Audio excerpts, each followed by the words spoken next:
السلام عليكم. مرحبا بكم في الجزء الأول من سلسلة جميع قواعد الرياضيات.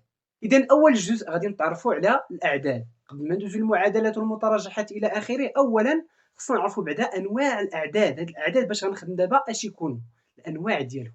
هاد الفيديو غادي نتعرفوا على الأعداد الطبيعية لي نومبر ناتوريل، الأعداد الصحيحة لي نومبر اونتيير، الأعداد الكسرية لي نومبر فراكسيونير، الأعداد العشرية لي نومبر ديسيمو، الأعداد الحقيقية لي نومبر غير. كما كتعرفوا كاينه مجموعة أخرى مازال ما غاديش نتعرفوا عليها، حيت دابا كما قلنا لكم غادي نمشيو بخطوة بخطوة. الأعداد الطبيعية، أشنو هما الأعداد الطبيعية؟ الأعداد الطبيعية هما الأعداد اللي كيعرفهم كلشي، اللي قاري واللي ما قاريش. يعني شي دري صغير باقي كيقراها في الراوت تولي حسب ليا غيقول لك واحد اثنان ثلاثة أربعة إلى آخره. إذا هادو هما الأعداد الطبيعية. قلنا الأعداد الطبيعية واحد اثنان ثلاثة أربعة خمسة، زيد تتوصل 100 وزيد تتوصل مليون. فاش غادي توصل مليون غادي تزيد إلى آخره. يعني هاد الأعداد هما الأعداد الطبيعية. هاد الأعداد هادو كاملين شتيهم أعداد موجبة. لا هادو أعداد موجبة. الأعداد الطبيعية كتكون لنا من أعداد موجبة. يعني واحد موجب اثنان موجب. علاش كنقول موجب؟ لأن إلا جينا للواحد واحد شوفوا لي مزيان ما كاينه حتى إشارة هنايا، يعني كاينه الزائد. الزائد ما كنخليوهاش كنمسحوها. يعني أي عدد بحال دابا اثنان شفتوه بحال اثنان هكا راه كاينه واحد الزائد غير كنحيدوها. اش اللي كنخليو إلا كاينه الإشارة سالبة بحال دابا الأعداد السالبة غادي تعرفوا عليهم باقي ناقص اثنان. ما يمكنش نحيدو هاد الناقص. الا حيدت الناقص غيولي عدد موجب، غنولي نخلط ما بين العدد الموجب والعدد السالب. اذا نتوما عرفوا بلي العدد السالب دائما كتكون فيه ناقص قدامه، والعدد الموجب ما كيكون والو قدامه. عدد سالب عدد موجب. الاعداد الطبيعيه لي نومبر ناتوريل هما واحد اثنان ثلاثة، يعني الأعداد الموجبة اللي ما كتكونش قدامهم ناقص، فقط ما كيكون قدامهم والو. يعني الأعداد العاديين اللي كيعرفهم كلشي. راه تقول لشي دري صغير في الراوند ناقص واحد ما غيعرفهاش، تقولها لشي دري كيقرا في الابتدائي ما غاديش يعرفها. الأعداد الطبيعية هما الأعداد اللي طبيعية. يعني واحد طبيعي، جوج طبيعي، ثلاثة طبيعي، أربعة طبيعي، خمسة طبيعي. مفهوم؟ يعني بحال اللي كتحسب لي الأشخاص، شحال من شخص كاين؟ كاين واحد الشخص، كاين جوج، كاين ثلاثة، أربعة، خمسة. هاد الأعداد الطبيعية كنحيدو منهم الصفر. الصفر ما كاينش في الأعداد الطبيعية. لماذا؟ قلنا لأن الأعداد الطبيعية كتبدا لينا من واحد إلى تحسب حتى يتقاد هاديك الحساب. يعني تحسب زايد حتى تحسب حتى يتقاد هاديك الحساب. إذا هادو هما الأعداد الطبيعية.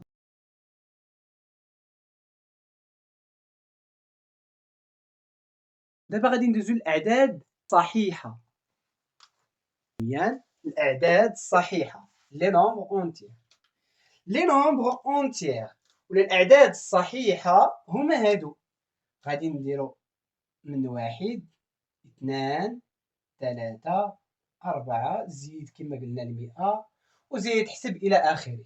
إلا عقلتو على هاد الأعداد اش قلنا عليهم؟ هادو أعداد طبيعية. إذا الأعداد الصحيحة فيهم الأعداد طبيعية زائد صفر تا هو راه معاهم، زائد الأعداد السالبة ناقص واحد ناقص اثنان ناقص ثلاثة إلى آخره. يعني الأعداد الصحيحة كتجمع لنا الأعداد الطبيعية زائد صفر زائد الأعداد السالبة. كما قلنا السالب دائما كتلقى فيه الناقص ديالو، ها هو ناقص اثنان ناقص ثلاثة ناقص 100. إذا هذا عدد سالب. إذا نعقلوا الأعداد الصحيحة هما اللي كيكونوا فيهم الأعداد السالبة،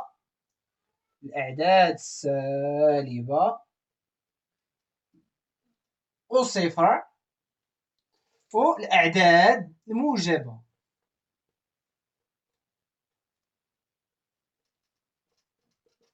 مفهوم؟ وهاد الأعداد السالبة راه كما قلنا بحال هكا ناقص 1 ناقص 2 ناقص 3 ناقص 4 ناقص 5 ناقص 6 ناقص 7 إلى آخره. مفهوم؟ إذا هادو هما الأعداد الصحيحة. تعرفنا على الأعداد الطبيعية. دابا الأعداد الصحيحة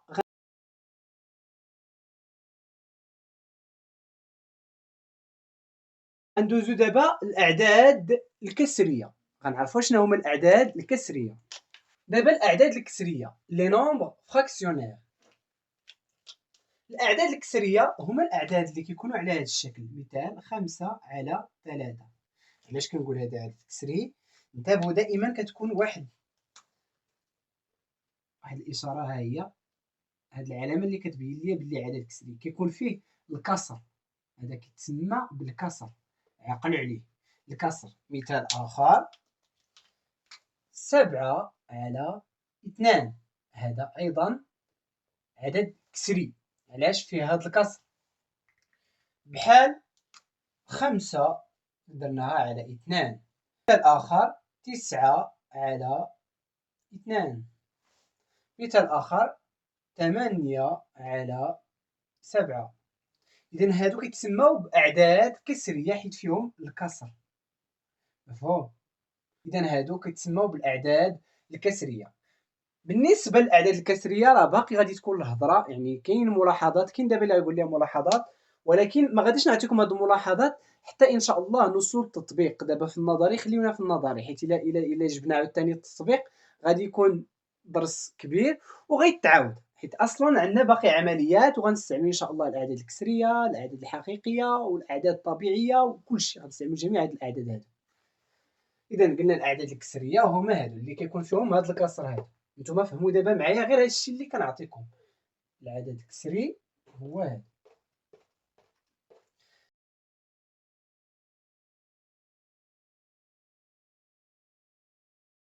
دابا غادي ندوزو للأعداد العشرية. الأعداد العشرية لي نومبر ديسيمو هما اللي كيتكتبوا على هذا الشكل. مثال 6.15.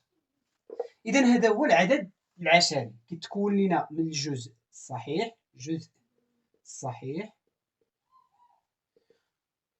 وجزء عشري، جزء عشري، وبيناتهم هاد الفاصلة هادي كتسمى بالفاصلة. هادشي باش كنعرفوها. يعني العدد العشري كيتكون من الجزء الصحيح والجزء العشري والفاصلة كتكون فيه. نعطيو مثال 1.7، 2.8، 5.1. إذا هادو هما الأعداد العشرية. هنا راه رابعا.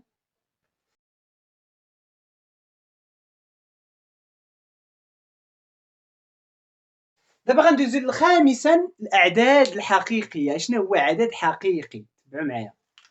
الأعداد الحقيقية لي نومبر غيال هما اش؟ هما هداك الشيء كامل اللي شفنا. إلا بينا نعرفوا هاد الأعداد هادو هما من 0 1 2 3 4 إلى آخره، يعني حتى مليون وزيد وزيد وزيد وزيد وزيد. مفهوم؟ ثم الأعداد السالبة ناقص 1 ناقص 2 ناقص 3 ناقص 4 إلى آخره. يعني انتبهوا معايا مزيان. الأعداد الحقيقية فيهم الأعداد الموجبة 1 2 زائد 0، والأعداد السالبة والأعداد العشرية والأعداد الكسرية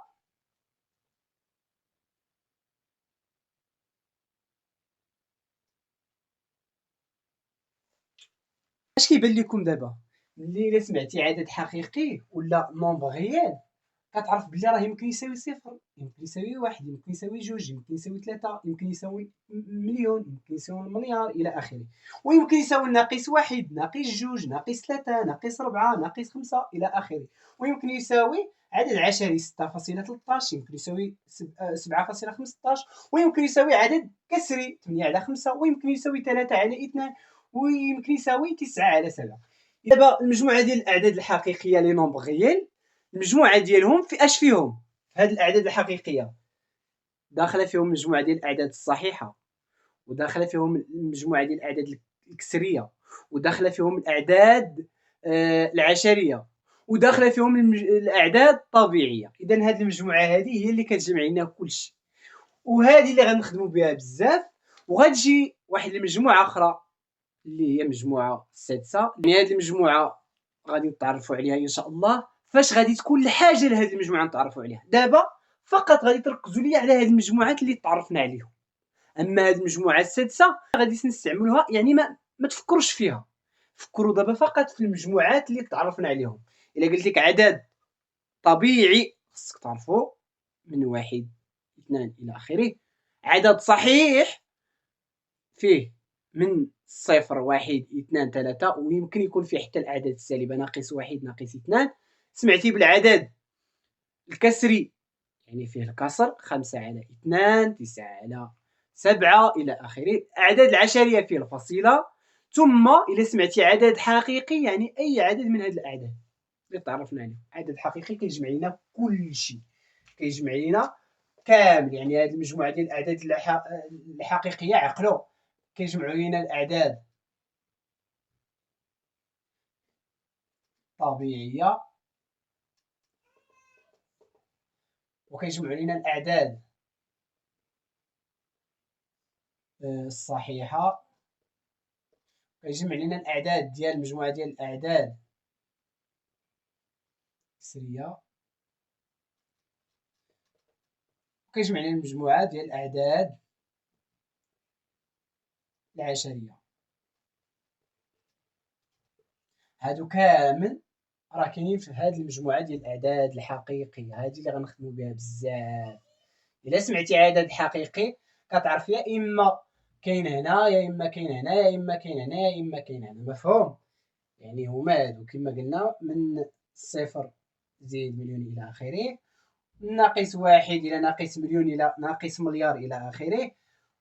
ويمكن يكون أيضا هاد الأعداد اللي فيهم الفاصلة اللي كيتسموا بالأعداد العشرية، ويمكن يكون من هاد الأعداد الكسرية اللي فيهم الكسر.